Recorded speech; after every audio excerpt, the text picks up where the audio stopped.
प्रिय आत्मीय दाजुभाइ दिदीबहिनीहरू, हामी नेपालीहरूको घर आँगनमा नयाँ वर्ष 2082 आइपुगेको छ।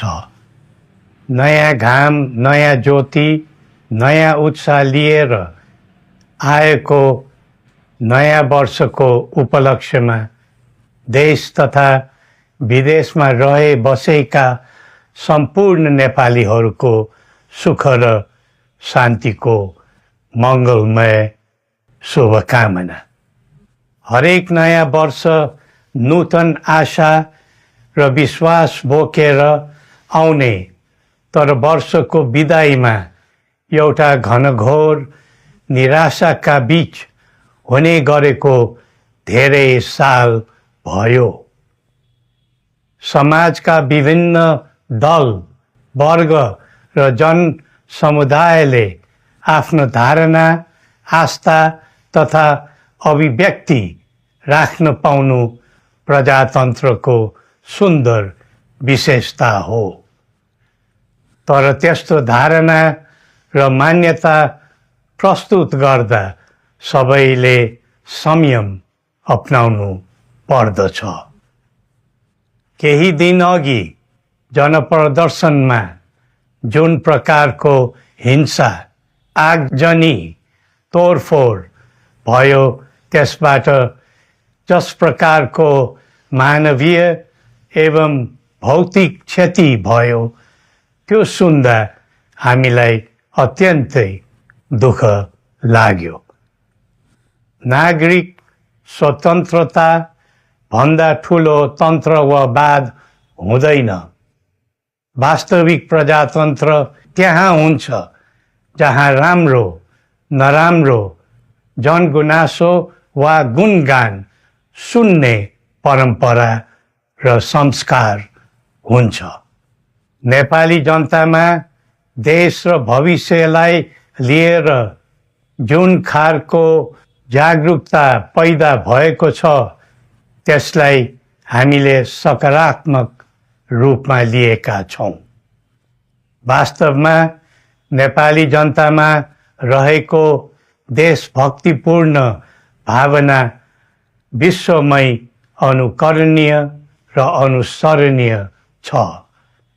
देशलाई विद्यमान जटिलताबाट मुक्त गराई शान्त, स्थिर र समृद्ध मुलुक बनाउने जागरुकता जुन पैदा भएको छ, नयाँ वर्ष 2082 मा नेपाली जनताको चाहना अनुसारको परिणाम हासिल हुने विश्वास थपिएको छ।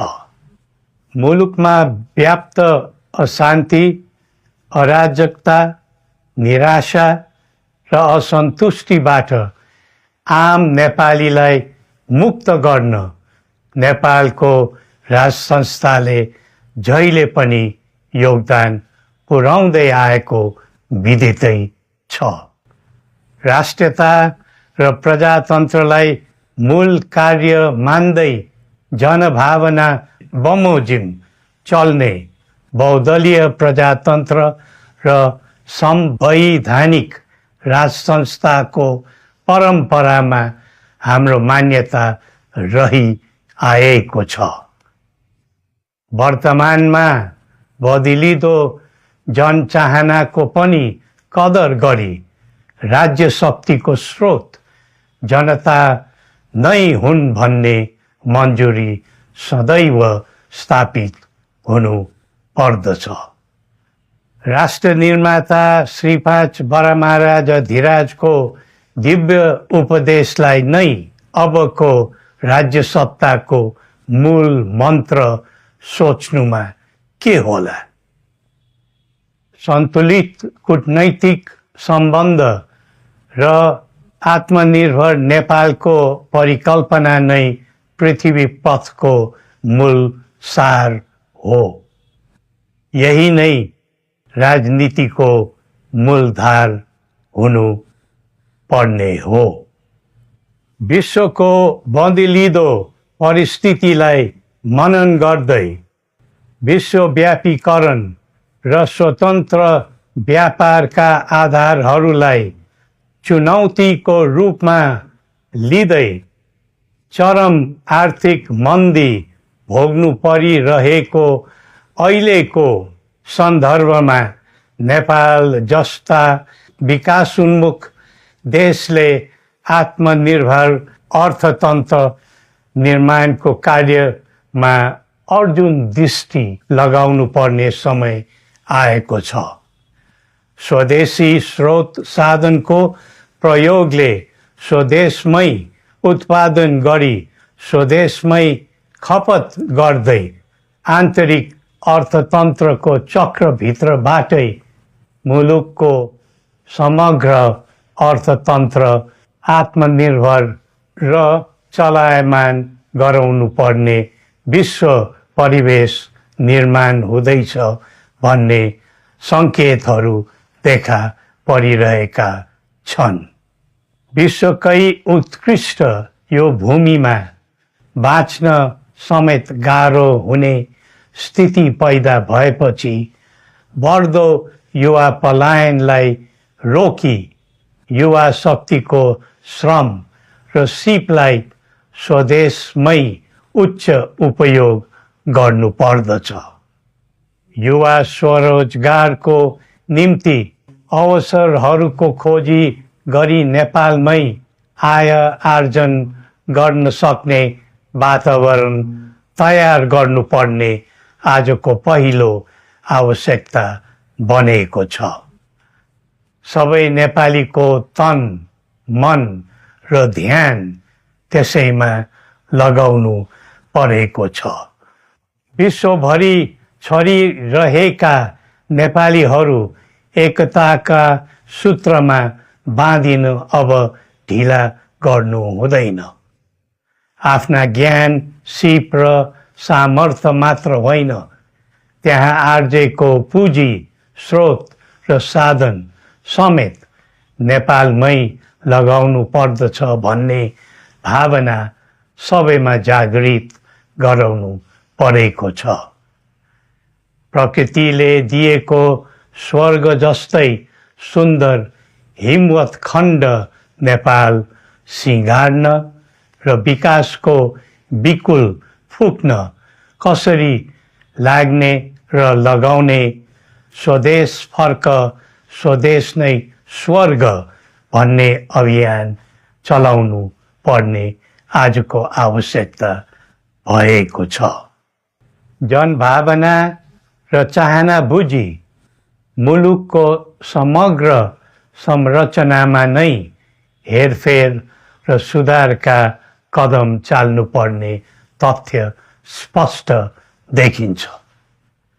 शिक्षा, स्वास्थ्य र दैनिक कामकाजका पद्धति र प्रणालीहरूमा आमूल परिवर्तन र सुधार गरी यिनको आधुनिकीकरण अनिवार्य भइसकेको छ। युग प्रविधिको हो, सावधानीपूर्वक उपयोग गर्नु सकेमा राष्ट्रको योगदानमा ठुलो टेवा पुग्न सक्नेछ। सुशासन र भ्रष्टाचार मुक्त प्रशासन मूल नारा हुनु पर्दछ। हामी अस्थिरता, अशान्ति, अराजकता, विपन्नता र भ्रष्टाचारको अन्त्य चाहन्छौँ। त्यसका निम्ति नेपाली जनताबाट हुने हरेक प्रयासहरूमा एकबद्धता रहनेछ। मुलुकको गिर्दो अर्थव्यवस्था, रुग्न हुँदै गएको औद्योगिक उत्पादन, बढ्दो राष्ट्रिय ऋण र बेरोजगारी, रक्षात्मक बन्दै गएको राष्ट्रियता, राष्ट्रिय एकता, सामाजिक सद्भाव, मौलिक धर्म, संस्कृति तथा जनस्तरमा बढेको निराशा, असन्तुष्टि हाम्रो चिन्ताको मूल विषय हो। नागरिक पलायनसँगै पुँजी पलायन, भ्रष्टाचार र व्यथिति देशले थाम्नै नसक्ने स्तरमा झाँगिएको छ।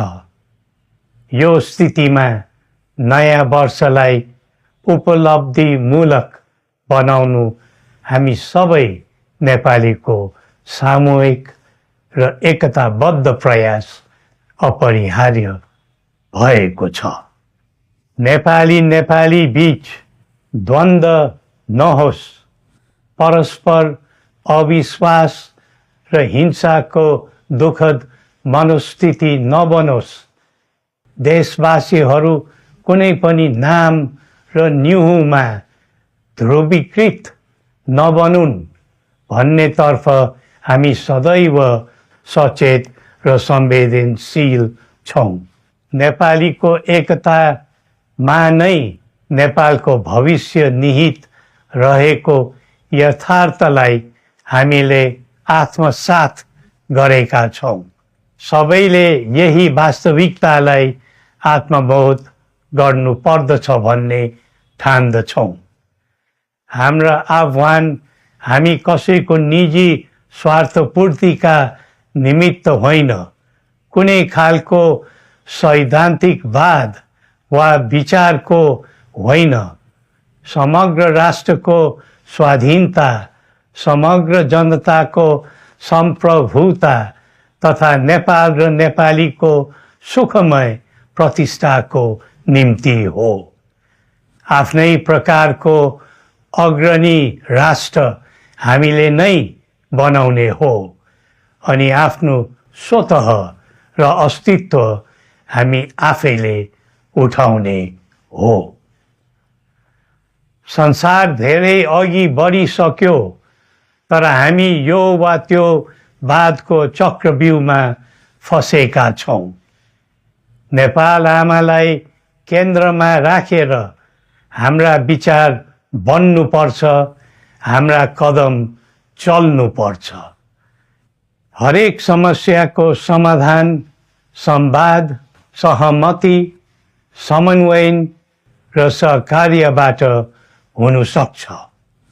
आगामी वर्ष नेपाली इतिहासको स्मरणीय र सुनौलो सम्झना बन्नुपर्छ र बनाउनु सकिन्छ भन्ने विश्वास हामीले लिएका छौँ। नयाँ वर्षले नयाँ आशा, उमङ्ग र उत्साह ल्याओस् अनि नेपालीको सुनौलो भविष्यको सुनिश्चितता होस्। श्री पशुपतिनाथले हामी सबैको कल्याण गरून्। जय नेपाल।